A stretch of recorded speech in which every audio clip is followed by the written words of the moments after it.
एक आहे विपर्यास जर केला असेल तर त्यांनी हे सांगावं की ते जे बोलले आहेत ते सत्य आहे की नाही, कारण ते काल जे बोलले हाऊसमध्ये तेच बोललेत ना.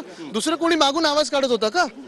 एक जे बोलले ते की आंबेडकर बोलणं फॅशन झालेलं आहे, याच्यात विपर्यास काय काढू शकतो? जे बोलले ते आहे ते बोललेले, ते चुकीचं बोललेत हे आम्ही सांगत आहोत. आणि दुसरं म्हणजे जरी त्यांनी माफी मागितली तरी त्यांची मानसिकता बदलणार आहे का भाजपची? ह्याच्यात एक आहे, चिराग पासवान असतील, नितीश कुमारजी असतील, चंद्रबाबू नायडूजी असतील, इथे जे आंबेडकर प्रेमी आमदार आहेत हे भाजप सोबत जे गेलेले आहेत ते भाजप सोबत राहणार आहेत का? हा अपमान सहन करणार आहेत का? स्वीकारणार आहेत का? स्वीकार करत असतील तर ठीक आहे. ते बऱ्याच नेत्यांनी सांगितलंय की या वक्तव्याचं समर्थन आम्ही करत नाही. समर्थन नाही, विरोध करणं गरजेचं आहे. समर्थन आम्ही करत नाही म्हणून काय? ते म्हणजे घटनाबाई मुख्यमंत्री बोलले तर ना आपलं काय बोलून निघून जायचं, असं नाही चालणार. नक्कीच देशात सगळीकडे उपस्थित करणार आम्ही. आज पुण्यामध्ये पण आंदोलन आहे, संपूर्ण लोणपट्टे आहेत.